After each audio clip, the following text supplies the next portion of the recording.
नमस्कार दोस्तों, मैं अविनाश स्वागत करता हूं आपका थर्ड आई के एक और नए एपिसोड में। इस नए एपिसोड में मैं आपसे चर्चा करने वाला हूं, एक सोशल मीडिया हो या फिर न्यूज़ मीडिया हो, दोनों में एक न्यूज़ आज के डेट में ट्रेंड कर रही है जिसमें चाइनीज़ प्रोडक्ट को बाइकआउट करने के बारे में चर्चा चल रहा है। जिसमें साथ ही बहुत सारे लोगों के दिमागों में कुछ सवाल भी ट्रेंड कर रही हैं। उस सवालों के बारे में एक चर्चा करने वाला हूं। तरह साथ ही इस वीडियो के लास्ट में सबसे इम्पॉर्टेंट पार्ट कि आखिर इस ट्रेंड को, इस मुहिम को कितना ज़्यादा से ज़्यादा सक्सेसफुल हम कैसे बना सकते हैं।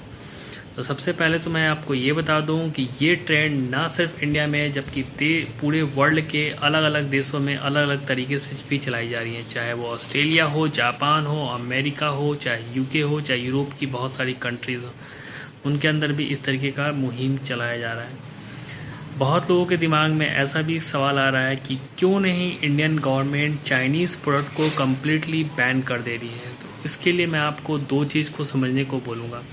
सबसे पहले तो कोई भी दो कंट्री के बीच में जब कोई ट्रेड रिलेशनशिप एस्टेब्लिश होता है तो वो WTO के नॉर्म्स के अकॉर्डिंग ही होता है। WTO that is World Trade Organization, जिसके रूल के तहत ऐसा जाना जाता है कि कोई भी कंट्री अपने कंट्री का एक्सेस किसी भी कंट्री के लिए 100% ब्लॉक नहीं कर सकती हैं।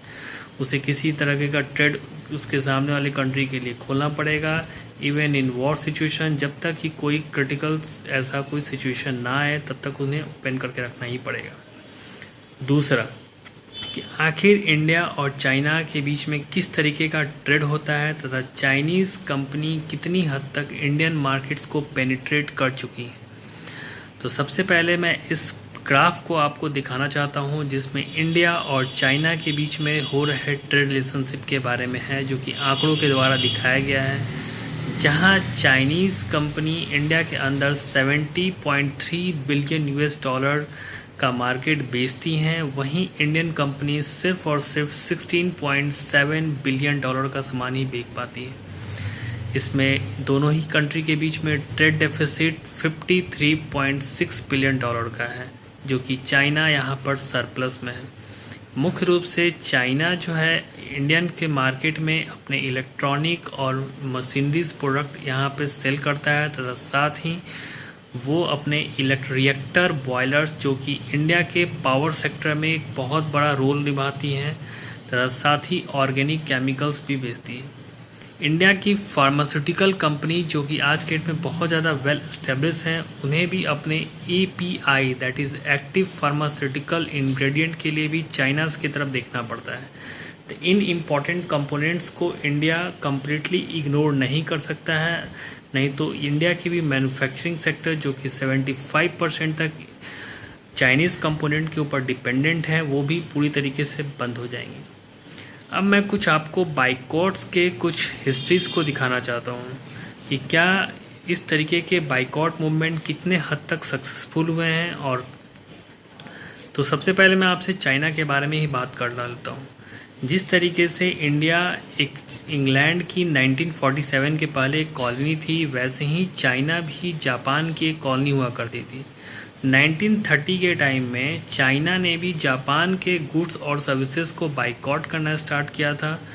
साथ ही अमेरिका ने भी फ्रांस का प्रोडक्ट्स को 2003 के टाइम में बाइकआउट किया था, जो कि अमेरिका इराक के अंदर अपना एक इन्वेजन कर रही थी, जहां पे उन्होंने फ्रांस से अपना एक सैनिक ट्रुप्स को वहां भेजने के लिए बोला था, जिसमें फ्रांस ने पूरी तरीके से मना कर दिया था, जिससे वहां के लोकल लोग फ्रांस के सामान को खरीदने के लिए कुछ दिनों के लिए एक बाइकआउट किया था।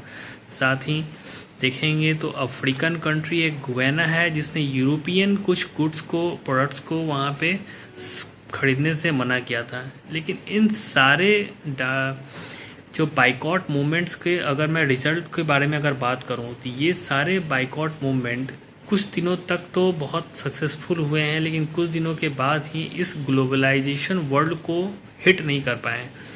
तरह स्पेशली चाइनीज़ प्रोडक्ट्स जो कि आज के डेट में पूरे वर्ल्ड में पूरी तरीके से फैल चुकी है। अब मैं इस वीडियो के सबसे मेन पार्ट के बारे में आपसे बात करने चाहता हूँ, जिसमें इस पूरे मुहिम को कैसे हम चलाएं जिसमें हमें ज़्यादा से ज़्यादा सक्सेस मिलने का चांस रहे। तो ये स्ट्रेटजी मैं 3 फेज़ों में बांटना चाहूँगा। पहला फेज, ये पूरी जो फेजेस हैं जो कि टाइम बेस्ड हैं, जिसमें पहला फेज़ जिसका रिज़ल्ट हमें 2 से 4 महीनों के अंदर देखने को मिल सकता है, वहीं दूसरा फेज़ का रिज़ल्ट हमें 4 से 5 सालों के अंदर देखने को मिल सकता है। वहीं थर्ड फेज़ की बात करें तो इसका रिज़ल्ट हमें आने वाले 10 सालों में देखने को मिल सकता है। टाइम को लेके आप बिल्कुल भी चिंतित ना हो, क्योंकि चूँकि हमारा राइवल कंट्री चाइना है, वो जब 1949 के टाइम में जब वो आज़ाद हुई थी वो कंट्री अपने सिविल वॉर के बाद, तो उसने 100 ईयर का अपना एक टारगेट सेट किया था, जिसमें वो वर्ल्ड की नंबर 1 कंट्री बनना चाहती थी। वो कंट्री आज के डेट में किस पायदान पे पहुंच चुकी है ये हम देख सकते हैं। जहां हम अपनी टारगेट सेट सिर्फ 5 सालों के लिए करते हैं, वहीं वो टारगेट अपना 100 ईयर के लिए सेट करती है। तो पहले फेज़ के बारे में अगर मैं आपसे बात कर लूँ, जिसमें इसकी तैयारी हम पहले ही स्टार्ट कर चुके हैं, मैं ऐसा कहना चाहूँगा। इसमें शॉर्ट ड्यूरेशन के बारे में बात कर रहा हूँ, जिसमें हम चाइनीज़ प्रोडक्ट्स जो कि ऐप्स हो गई, जो कि नॉन एसेंशियल प्रोडक्ट, जिसे हम अपने लाइफ से आसानी से बाहर निकाल सकते हैं, पहले तो हमें अब आने वाले कुछ दिनों के अंदर ही उन प्रोडक्ट्स का बाइकआउट करना स्टार्ट कर देना चाहिए। दूसरा, हमारे लोकल शॉप्सकीपर हो गए या फिर ऑनलाइन परचेज करने वाली कुछ ऐसी ब्रांडेड वेबसाइट जो कि मिंत्रा, अमेजॉन और फ्लिपकार्ट जैसी ऐसी कंपनी हैं, जिन्हें हम अपील कर सकते हैं कि वो अपने प्रोडक्ट्स के बगल में कुछ ऐसा ऑप्शन या कुछ ऐसा मेंशन करें जैसे कि वो प्रोडक्ट किस कंट्री को बिलोंग करती है। क्योंकि हम जान रहे हैं कि इंडिया के अंदर एक चाइना के अगेंस्ट में एक वेव चल रहा है, जिसमें निश्चित रूप से आज के डेट में अगर कुछ फाइनेंशियली लोगों को कुछ एक्स्ट्रा भी खर्च करना पड़े तो वो चाइनीज़ प्रोडक्ट को अवॉइड कर सकते हैं। तब तीसरा चीज़ जो कि हमारे प्रधानमंत्री ने भी स्टार्ट किया है कि #वोकल फॉर लोकल, जिसमें हम लोकल प्रोडक्ट्स को ज़्यादा से ज़्यादा प्रमोट कर सकते हैं।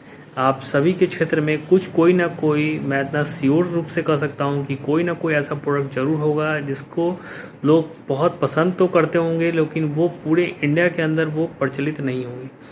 तो आप उसके लिए आप वोकल बने और आप उसको खुद प्रमोट करने की कोशिश करें।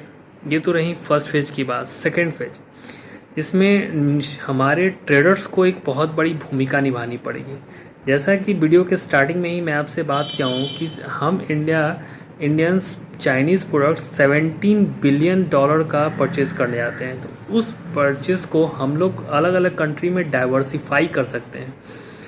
साउथ चाइना की बहुत सारी ऐसी कंट्री हैं जिनका कॉन्फ्लिक्ट चाइना के साथ चलता है। तो ये जो डाइवर्सिफाई करने से हम लोग हमारे 2 तरीके से फ़ायदा कर सकता है। पहला तो ये कि चाइना के अंदर से हमारा प्रोडक्ट शिफ्ट होगा दूसरी कंट्री में, था दूसरी कंट्री जो कि साउथ चाइना सी में है वो स्ट्रेंथन होंगी और जो चाइना के से रिटेलिएट कर सकती हैं। जैसे पहली कंट्री ताइवान हो गई, दूसरी वियतनाम हो गई। वियतनाम का नाम मैं इसलिए ले रहा हूँ कि वियतनाम पे हम आसानी से शिफ्ट कर सकते हैं, क्योंकि जो प्रोडक्ट्स और जो कंपोनेंट चाइना के अंदर मैन्युफैक्चर होती हैं उसका 60 to 70% सेम मैन्युफैक्चरिंग वियतनाम के अंदर भी होती हैं। यही एक रीज़न था कि कुछ दिन पहले अमेरिका और चाइना के ट्रेड वॉर में बहुत सारी कंपनियां वियतनाम के अंदर शिफ्ट हो गई थी कंपेयर टू इंडिया। दूसरा, promote MSME sector. Indian government को MSME सेक्टर, जो कि आज के डेट में अपने मैन्युफैक्चरिंग सेक्टर के कंपोनेंट के लिए चाइना के ऊपर डिपेंडेंट हैं, उन्हें गवर्नमेंट को एक एक्स्ट्रा सब्सिडाइज करनी चाहिए, जिससे वो अपने कंपोनेंट्स के लिए दूसरे कंट्री में जा सकें और अपने कुछ प्रोडक्ट्स को इंडिया के अंदर भी मैन्युफैक्चरिंग करने का कोशिश कर सकें। थर्ड फेज, जिसमें इंडिया को अपने रिसर्च एंड डेवलपमेंट सेक्टर में मुख्य रूप से ध्यान देना चाहिए। आज़ादी के इतने सालों के बावजूद भी इंडिया आज के डेट में जहां उसे खड़ा होना चाहिए आज के डेट तक वहां पे वो खड़ी नहीं दिख रही है, क्योंकि रिसर्च और डेवलपमेंट सेक्टर में हम आज भी बहुत पीछे खड़े हैं। तो इंडिया को इस सेक्टर के अंदर भी बहुत ज़्यादा इन्वेस्ट करना चाहिए, जिससे हमारा ये इस रूप में डेवलपमेंट देख सके। दूसरा,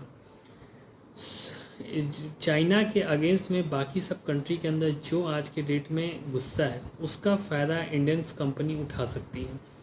जैसे अभी तक हाल फिलहाल में एक और न्यूज़ जो कि ट्रेंड कर रही है, जिसमें G7 ग्रुप का एक मीटिंग होने वाला था अमेरिका के अंदर, जिसमें अमेरिका ने इंडिया, साउथ कोरिया ऑस्ट्रेलिया, साथ ही रशिया को भी इनवाइट किया है। वो अलग बात है कि कुछ ऐसी कंट्री हैं जो कि कनाडा हो गई, कुछ यूरोपियन कंट्री हो गई, खासकर जर्मनी ने रशिया को ब्लॉक करने का मन बना लिया है। लेकिन इंडिया, साउथ कोरिया और ऑस्ट्रेलिया को किसी भी कंट्री ने ब्लॉक नहीं किया है। इसका मतलब ये है कि आने वाले कुछ दिनों में हम इंडिया को G10 का एक पार्ट होते हुए देखेंगे।